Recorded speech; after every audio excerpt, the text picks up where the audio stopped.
This patient was referred to me for endodontic treatment of tooth number 30 13 years ago in 2010. So 13 years ago for endodontic treatment of tooth number 30. Periapical lucency, patient had symptoms. And here's the date. As you can see, 13 years ago.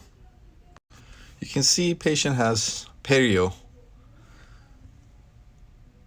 problems as well, and he was under the care of a periodontist. As a matter of fact, I think the periodontist referred the patient to me.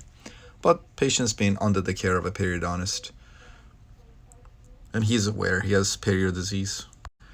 This was immediately after we did the root canal 13 years ago. Went through the crown, as you can see, 3 canal systems. Does sealer extrusion cause endodontic failure? And here's the data, as you can see, 13 years ago when we did this root canal for him. And this was just now, 13 years post-op of tooth number 30. Patient still has the same crown. So when I made my endo access through his crown 13 years ago and did the root canal, he went back to his dentist. The crown was fine, so the dentist just replaced my temporary filling with a permanent filling and with composite, and it's still the same crown as 13 years ago. As you can see, periapical lucency is healed, the sealer is gone. So sealer extrusion, sealer puff, sealer extrusion does not cause endodontic failure. This is, I don't know how many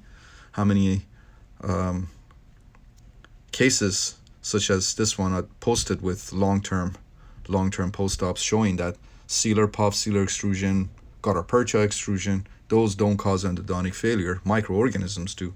So as you can see, 13 years post-op of tooth number 30. Tooth is in full function. Patient is asymptomatic. Periapical lucency is healed completely. Again, that perio is maintained. This patient, again, was referred to me by his periodontist for endodontic treatment of tooth number 4, which is the tooth on the upper right side.